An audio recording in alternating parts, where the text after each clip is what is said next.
Like a wildfire, so many colors, but not enough to picture your smile. Make it never fade. Hello everyone, কি অবস্থা সবার and welcome back to my new blog. তো আজকে আমি উঠছিলাম একটুখানি বেশি সকালে, আই মিন 6টা নাকি 7টার সময় জানি উঠছিল। তো ওইটা তো নর্মালি দেখো যে আমি চা বা কফি খাইতেছি, তো আজকে ভাবলাম যে একটুখানি স্বাস্থ্যকর ছেলের মতন আমি পানি খাই। পানির মধ্যে গ্লুকোজ ছিল, ওইটুকু একটুখানি মিক্স করে খাই। আর কেন জানি আমার কাছে ক্যামেরার সামনে খাওয়ার সময় অনেক বেশি হাসি আসতেছিলাম, নিজেও জানি না কেন।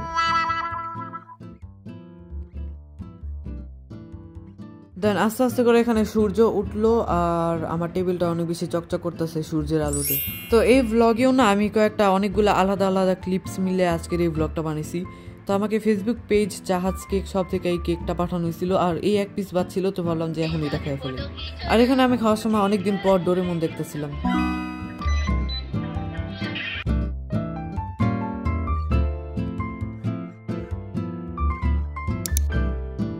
তো চলো এবার আমার ফেভারিট একটা জিনিস আনবক্সিং করি। এটা নেওয়ার আমার অনেক অনেক আগে থেকে ইচ্ছা ছিল, আমি যখন ইউটিউবিং শুরু করছি। আচ্ছা তোমরা গেস করতে থাকো যে এটার মধ্যে কি আছে, আর অবশ্যই এখন কমেন্টে জানিয়ে দিও। তো এটার মধ্যে আছে একটা মাইক, আর এই মাইকটা আমার নেওয়ার অনেক দিন ধরে ইচ্ছা ছিল, অ্যান্ড ফাইনালি আমি এটা নিয়ে নিছি। তো ভাবলাম যে এটার একটা আনবক্সিং ভিডিও বানাই ফেলি। আর এটা আমি নিয়েছিলাম ফেসবুক পেজ gadgetget.com থেকে। আচ্ছা আমি নামটা ঠিক মতন উচ্চারণ করছি না, আমি বুঝতেছি না, আমি এখানে পেজটা মেনশন করে দিব। আর এটা কিন্তু কোনো প্রমোশনাল ভিডিও না, হ্যাঁ আমার কিন্তু এটা টাকা দিয়ে কেনা লাগছে। আর আজকের ভিডিও একটা ফানি জিনিস হচ্ছে, আমি এই মাইকটা দিয়ে ভয়েস ওভার করতেছি না, আমি নর্মাল মোবাইলের স্পিকারটা দিয়ে ভয়েস ওভার করতেছি। কারণ আমি এক জায়গায় আসছি বুঝছো, এই জন্য আমি মাইকটা ক্যারি করতে পারি না, এই জন্য আমি এখানে এসে মোবাইল দিয়ে নর্মালি ভয়েস ওভার। মাইকটার কোয়ালিটি আসলে অনেক বেশি ভালো, আর এই মাইকটার ভয়েস কোয়ালিটি তোমরা আমার আগের ভ্লগটা দেখলে বুঝতে পারবা। তো কেউ যদি এই মাইকের কোয়ালিটি দেখতে চাও তাহলে আমার আগের ভ্লগে চলে যাও। যাই হোক, তো আমি বকবক করতে করতে এখানে আনবক্সিংটা করে ফেলছি, আর তোমরা দেখতে পারলা ভিতরে কি কি। তো এই মাইকটা হচ্ছে ল্যাপটপ বা কম্পিউটার সাথে ইজিলি কানেক্ট করা যায়, বাট এটা মোবাইলের সাথে কানেক্ট করার জন্য এরকম একটা কনভার্টার, তো ইউএসবি পোর্ট থেকে সি পোর্টে কানেক্ট করার জন্য আমার কাছে এই জিনিসটা আগে থেকে ছিল, তো আমি এখানে এটা ইউজ করে ফেলছি। তো এটা সাহায্যে আমি ইজিলি মাইকটাকে মোবাইলের সাথে কানেক্ট করতে পারতেছি, অ্যান্ড মাইকটার কোয়ালিটি আমার কাছে ভালোই লাগছে, অনেক বেশি শক্তপোক্ত ছিল, আর এটার ওজন 600 গ্রামের চেয়েও বেশি ছিল। আর আজকে ভয়েস কোয়ালিটি হয়তো একটুখানি মরা মরা লাগতেছে, কারণ আমার একটুখানি জ্বর হয়েছে। আগের দিন স্কুল থেকে পিকনিকে নিছিল, তো ওই পিকনিকে যাওয়া সুইমিং পুলে অনেক বেশি লাফালাফি করার কারণে অনেক বেশি জ্বর এসে। বাই দ্য ওয়ে, এই স্কুলে পিকনিকে যাওয়ার ভ্লগও কিন্তু নেক্সট ফ্রাইডে আসবে, তো তোমরা যারা যারা এখন সাবস্ক্রাইব করোনি অবশ্যই সাবস্ক্রাইব করে দিও।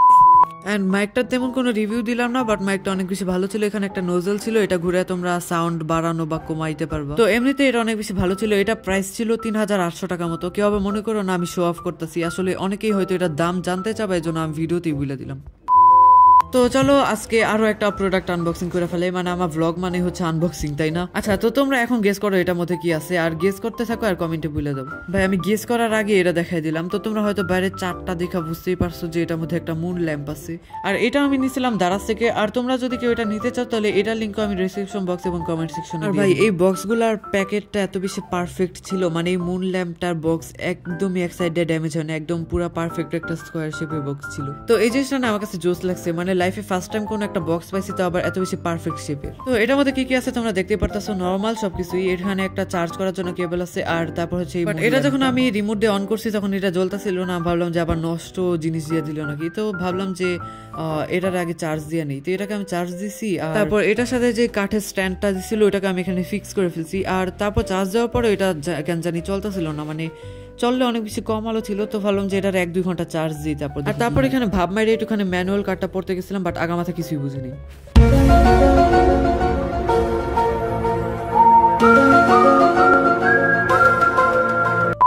তো তারপর বললাম যে মাইক আর এই মুন ল্যাম্পটা দিয়ে সেটআপটাকে আরো একবার নতুন ভাবে সাজাই, আর এরকম সেটআপ দেখতেছি যে সবার কাছে আছে, তো ভাবলাম যে এটাকে একটু চেঞ্জ করে অন্যরকম। আর এমনি তো আমার সেটআপ 2 দিন পর চেঞ্জ না করলে পেটের ভাত হজম হয়। তো ফার্স্টে আমাদের কাজ হচ্ছে টেবিলের উপর যা যা যারা সবকিছু আছে সবকিছু নামায় ফেলবো, এন্ড তারপর সবকিছু মুছামুছি করা লাগবে। সবকিছু সরানোর পর শেলফে দেখলাম যে ভাই এতগুলা ময়লা জমছে, মানে সবকিছু না সরাইলাম বুঝতাম না যে এতগুলা ময়লা জমে। পরে আমি এটাকে ভালো মতন সার্ফ এক্সেল আর একটা কাপড়, এটা কি ছিল আমি নিজেও জানি না, ওইটা দিয়ে আমি ভালো মতন এটাকে ক্লিন করে ফেলছি। এন্ড এখন ভাবতেছি আমার টেবিলে যেরকম 2টা শেলফ ছিল না, এখন আমি জাস্ট এই একটা শেলফি রাখবো, মানে আমি একটুখানি সিম্পল এন্ড এলিগেন্ট ভাবে এই টেবিলটা একটুখানি সাজাইতে চাইছি।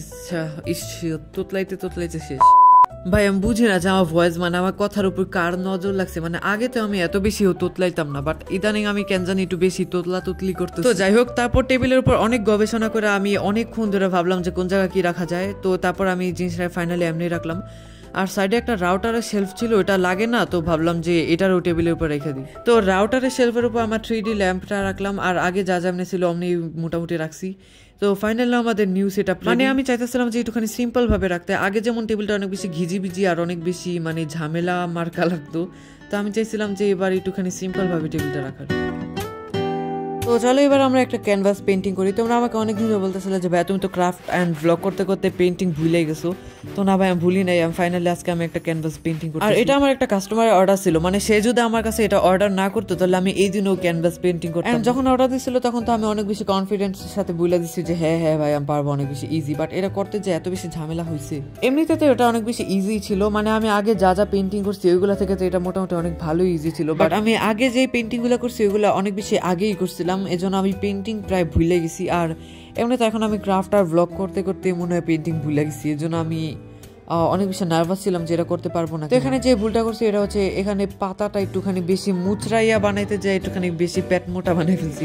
তো এটারে আমি কেমনে ঠিক করবো বুঝতেছিলাম না, এজন্য ভাবলাম যে এটার উপর দিয়ে আরেকটা পাতা বানাই এটা ঢাইকা দিই যেন বোঝা না। আর চারপাশে অনেক মানুষজন বক বক করতেছে, হয়তো তোমরা সাউন্ড পাইতেছো, এই জন্য প্লিজ তোমরা এটারে ইগনোর করো। ফাইনালি আমি এখানে এটার উপরে একটা পাতা আইকা ওইটারে ঢাইকা দিছি, পেট মোটা যে পাতাটা রাখছি। এখানে তোমরা খেয়াল করলে বুঝতে পারবা যে আমি পাতায় কিন্তু অনেকগুলা গ্রিনের শেড দিছি, মানে অনেক সময় গ্রিনের সাথে ব্ল্যাক মিক্স করছি, অনেক সময় গ্রিনের সাথে ইয়েলো মিক্স করছি, আর এরকম করে আমি অনেক ধরনের গ্রিনের শেড বানাই। এন্ড টিউলিপ গুলো আঁকার জন্য আমি এখানে অরেঞ্জ কালার, হোয়াইট কালার আর একটুখানি রেড কালার মিক্স করে এরকম একটা মিষ্টি কালার বানাইছি। তো এইগুলো দিয়ে আমি এখানে টিউলিপ আঁকতেছিলাম, আর এই টিউলিপটা আঁকার সময় অনেক বেশি ভয় ছিলাম। তো ফার্স্ট এটা তো আমি অফ ক্যামেরার মধ্যে এঁকে, কারণ মাথায় রাখতে হবে যে এটা আমার পেন্টিং না, এটা হচ্ছে একটা কাস্টমার পেন্টিং, সে যেহেতু টাকা দিয়ে কিনবেই তো একটুখানি ভালো মতো আঁকতে হবে, তাই না?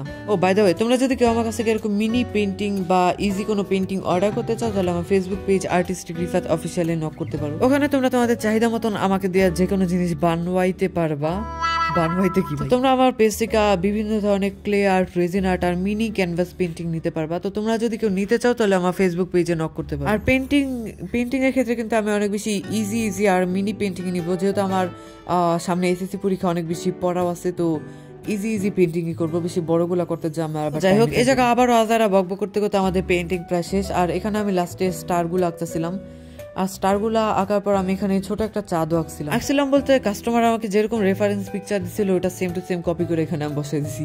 আর একদম লাস্টে আমি এখানে ভালো মতন ভার্নিশ অ্যাপ্লাই করছি যেন পেন্টিং এর কালারটা অনেক বেশি উজ্জ্বল হয় আর সহজে নষ্ট না হয়। এন্ড ফাইনালি পেন্টিংটা রেডি, আর কাস্টমার কিন্তু এটা পায় অনেক বেশি খুশি। আমাদের লাস্ট কাজ হচ্ছে এটাকে প্যাকেট করা, আর প্যাকেট করার পরের দিন এটাকে আমাকে শিপমেন্ট করে পাঠিয়ে দিতে। এন্ড পেন্টিং এর পর আমি অবশ্যই পিছনে আমার এরকম একটা সাইন দিয়ে দিই, আর সাথে এরকম একটা হাতে থ্যাংক ইউ ফর অর্ডার এরকম একটা লেটার দিয়ে নিজে সাইন দিয়ে দিই। আর ওই দিন আমার কি চুলকানি উঠছিল আমি নিজেও জানি না, সাইডে আবার রেড কালার দিয়ে হার্ডও বানাইছি, পুরো একদম খ্যাত চমলক্ষ লাগতেছে দেখ। আর পেন্টিংটা যেন পিছন দিয়ে ড্যামেজ না হয় যেন আমি একটা কার্ডবোর্ডে পিসও দিয়ে দিচ্ছি। এন্ড ভালো মতন এটাকে প্যাকেট করার পর আমি এটাকে আবার বাবল র্যাপ দিয়ে প্যাক করতেছি যেন পেন্টিংটা কোনোভাবেই ড্যামেজ না হয়।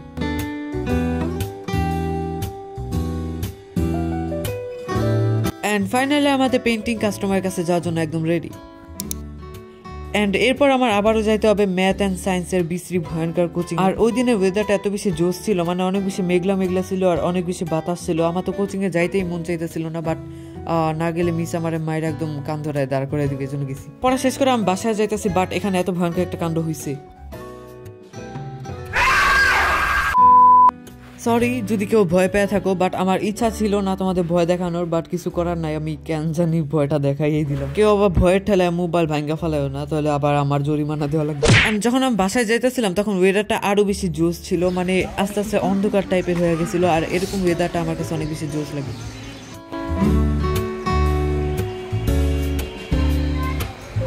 এন্ড আজকের এই জোশ ওয়েদারে আমার পাখিগুলো অনেক বেশি এনজয় করতেছি। তারপর বিকালের দিকে এরকম বাসায় এমনি নর্মাল খাওয়ার জন্য পাস্তা আর এরকম বার্গার আনা হয়েছিল, আর এগুলো না আমরা অনেক বেশি রেয়ারলি খাই, মানে 2-3 মাস পর পর হয়তো একবার খাওয়া। আমাদের বাসায় আব্বু বা আম্মু এরকম জাঙ্ক ফুড খাওয়া একদমই পছন্দ করে না, আর আব্বু তো খাইতেই দেয় না, তাও লুকিয়ে খায়। আর একটা ফানি বিষয় কি, আমি যখন এখানে ডোরেমনের এপিসোডটা দেখতেছিলাম তখন ওরাও মানে মোবাইলের মধ্যে খাইতেই আসছিল আমার মতো।